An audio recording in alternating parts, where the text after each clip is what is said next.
Disclaimer: this content is only for mature audiences. Viewer discretion is advised. I never expected a simple weekend visit to turn into something that would change our lives forever. It all started on a quiet Sunday afternoon.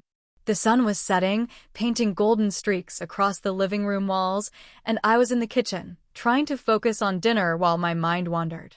That's when he walked in, my stepson, Ryan. He had that look in his eyes again. The one that said there was something he wanted to say but didn't know how. Ryan isn't a kid anymore. He's 22 now, tall, confident, and thoughtful in ways that sometimes catch me off guard. We've always had a good relationship, warm, respectful, close. Maybe too close. Lately, I'd noticed the way he looked at me had changed. He lingered longer when we talked. His compliments came with a softness that felt different. And even though I told myself not to read too much into it, a part of me already knew the truth I didn't want to face. That night, as the house settled into its usual calm, Ryan sat down beside me on the couch. Closer than usual. We were watching a movie, something light and forgettable, but neither of us was paying attention. I could feel the tension rising between us, and I swear the air itself got thicker. That's when he turned to me and said, "I know this is wrong, but I can't help it." My heart stopped. He looked scared, vulnerable, like he'd been carrying something too heavy for too long. And in that moment, I realized he wasn't just talking about feelings. He was talking about us. What do you do when someone you care about crosses that unspoken line? When your heart races not out of fear, but because some part of you, no matter how small, feels the same way. I didn't answer him. I couldn't. I just looked at him, my mind racing with 1,000 thoughts. Was this just a passing emotion? Was he confused? Or was this something deeper? And more importantly, how do you handle something like this when it feels both impossible and inevitable? This story isn't just about forbidden feelings, it's about boundaries, connection, and the complicated emotions that come with love that doesn't fit inside the rules. Tell me what you think. Was Ryan being honest, or was he just lost in the moment? What would you have done? Drop your thoughts in the comments. I'm curious to hear your perspective. And if you've ever been in a situation where emotions surprised you, let's talk about it, anonymously if you want. Poll in the description. Can love ever be truly wrong if it's real? Vote, and let's start a real conversation. Because this story, it's just getting started. I didn't sleep much that night. Every time I closed my eyes, I kept hearing his voice. I know this is wrong, but I can't help it. The way he said it, soft but full of something heavy, kept playing in my head like a broken record. I lay there in the dark, asking myself how we got here. How something so ordinary could shift so suddenly into something I didn't know how to handle. Ryan didn't bring it up again the next morning. He acted like nothing happened, just made coffee like he always did, scrolling on his phone at the kitchen counter. But I noticed the small things. The way he glanced up at me when he thought I wasn't looking. The way his smile didn't quite reach his eyes. Something had changed between us, and even though he was pretending it hadn't, the silence between us was louder than any words. I kept thinking back, wondering when the shift started. Maybe it was during the lockdowns, when we all got stuck in the same space, no distractions, no room to avoid anything. We had long talks back then. Shared more than usual. He'd open up about things he didn't tell anyone, his doubts, his breakups, his fears. I saw a side of him I didn't expect. And maybe, just maybe, I let my guard down too. There's something strange that happens when you get too comfortable with someone. The lines blur. You forget to keep the distance. You stop seeing roles and start seeing the person. That's what happened, I think. I stopped seeing him as just my husband's son. I started seeing him as Ryan, but that didn't make this any less complicated. That afternoon, I found myself staring at my reflection, wondering what he really saw in me. I wasn't some 20-something college girl. I wasn't new to love or to heartbreak. And I sure as hell knew better than to let feelings get out of control. But part of me was afraid that I hadn't imagined any of it. That what he said came from somewhere real. And even worse, that I didn't want to ignore it. When I finally sat down alone, I opened my phone and scrolled through old photos. There we were, smiling at some backyard barbecue, arms around each other, laughing. We looked happy, normal. But now, looking at those pictures, all I could feel was the tension buried beneath the surface. Maybe it had always been there, and we'd both just been pretending not to feel it. That night, he came home later than usual. Said he went for a drive to clear his head. He didn't say more, but I could see it in his eyes. He was still thinking about what he said. Still waiting for me to say something. I didn't. Not yet. Because once those words are out in the open, there's no taking them back. The days that followed felt like walking on glass. Everything looked normal on the surface. The coffee cups, the shared meals, the small talk about weather or work. But underneath, there was this steady current pulling us both towards something neither of us wanted to name. Ryan had stopped trying to bring it up, but the silence between us held more weight than any words. It wasn't just what he said, it was what he didn't say after. One night, I overheard him on the phone in his room. His voice was low and he sounded frustrated. I know, okay? But it's not that simple. He paused. No, I haven't told her anything else. I think she knows, though. Then quieter, it's not just a crush. That word hit hard. Crush. Like we were in high school again, as if this was something that could just pass if we ignored it long enough. But the truth is, it wasn't going away. If anything, the space we were giving each other was making it worse. I started noticing the little things again, how his tone softened when he spoke to me, how he lingered in the room just a few seconds longer, how his eyes always found mine when we were around others. And the thing is, I wasn't doing a great job of shutting it down. Maybe part of me was scared too. I talked to a friend, just in vague terms, saying I felt something off in my home life. She asked if I felt lonely. I didn't answer right away. But it got me thinking. It wasn't just about Ryan. It was about how distant things had gotten between me and my husband. He traveled more, stayed busy, rarely asked how I really felt. We'd grown apart slowly, and now I was waking up to realize we were just coexisting. That part of the story had been brewing for a while. I just didn't want to admit it. The tension in the house kept rising.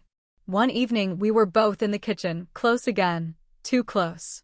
He reached for a mug, and our hands brushed. It should have been nothing. But it wasn't.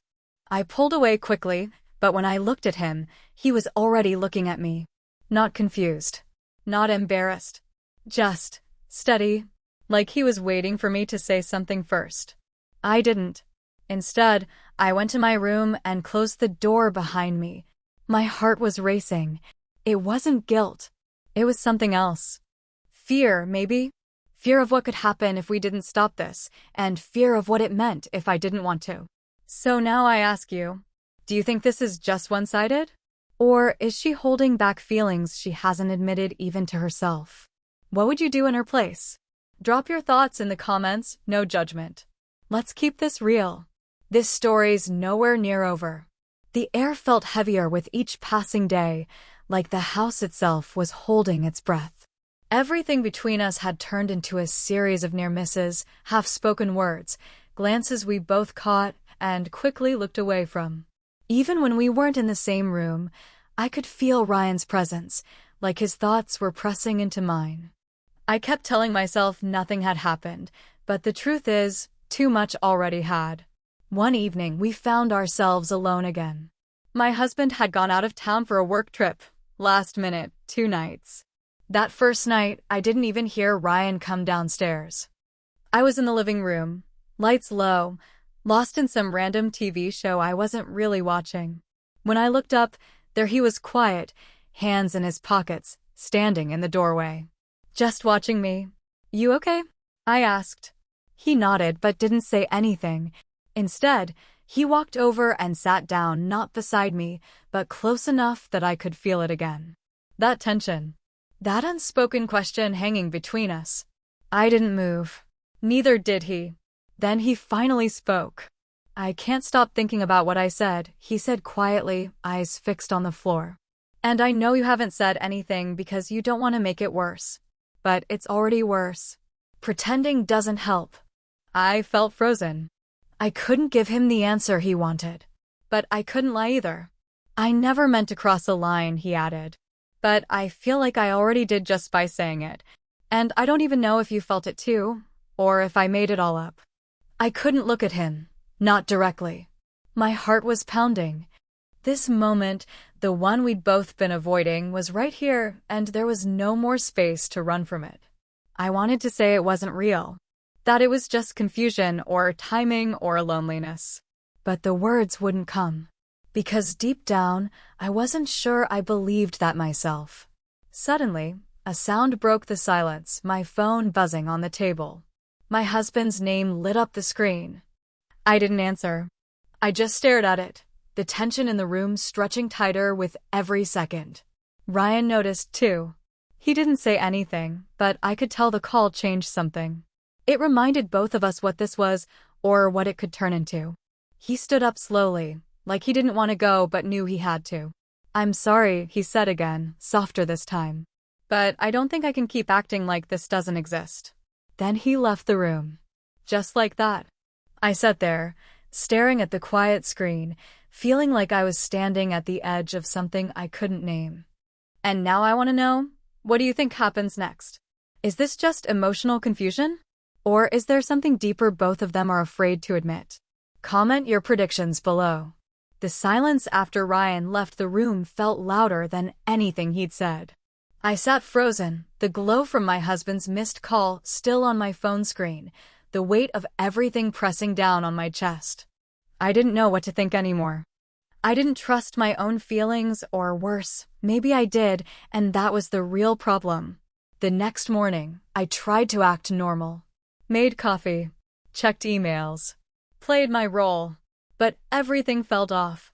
Ryan didn't come down right away like he usually did. When he finally did, he barely looked at me. Said he was heading out to clear his head. I didn't ask where. I just nodded, pretending like that wasn't exactly what I needed to. The twist came later that day.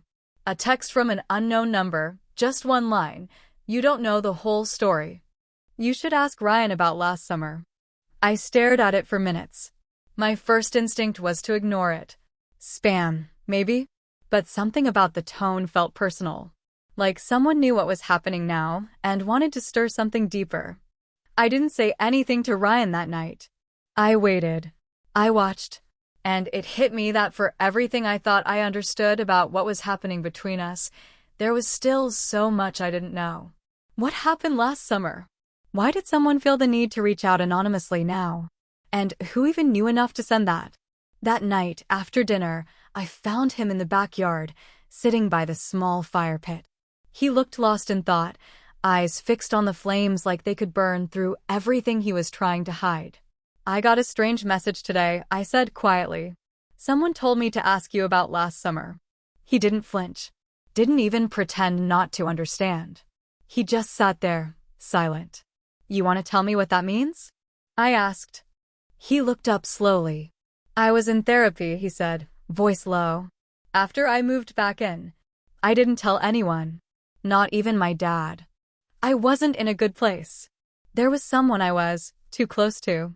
She was older, married. I thought I loved her, but it blew up and I got hurt bad. After that, I promised myself I wouldn't fall into anything like that again. I felt something in my chest twist. And now here we are, he added. The pieces were shifting again. What if this wasn't just about us? What if he was caught in a pattern, one that he couldn't see clearly? Or maybe I was the one being naive, letting the attention fill a space that had been empty for too long. So I want to hear from you. If someone you trusted revealed a history that mirrored your current situation, would it change the way you saw them? Would you question their intentions? Or your own? Drop your thoughts in. The fire crackled softly between us, but it didn't ease the tension. Ryan looked up at me like he already knew what was coming, like he'd been waiting for the truth to catch up with both of us. His words about last summer hung in the air, heavy and unresolved. I sat down across from him, my heart pounding in my ears. I needed answers, not half-truths, Not cryptic comments. Real ones. Ryan, I said, steadying my voice. If you've been through this before, if you were hurt, why would you let this happen again? Why say what you said to me? He didn't look away. Because this time feels different. I know how it sounds. I know how it looks. But I'm not chasing some fantasy. I'm not broken. I'm just tired of pretending. And I think you are too. I wanted to argue, but I couldn't. Because deep down, I knew he was right. We'd both been living in a story that looked good from the outside, playing roles, going through the motions, but inside, we were both unraveling. The more I tried to deny it, the more obvious it became. This wasn't about temptation. It was about truth, and what we were both running from. I took a deep breath. This can't go on, I said quietly. We've let it get too far, and we both know that. He nodded, but his eyes didn't lose that same intensity. So what happens now? Before I could answer, the backyard light flicked on. I turned and froze. My husband stood at the edge of the patio, suitcase still in hand, his face unreadable. He wasn't supposed to be back until morning. No one moved. No one said a word. He looked between us, the fire lighting all three of our faces, just enough to show what wasn't being said. His voice was calm when it finally came. I left my meeting early. Thought I'd surprise you. No one breathed.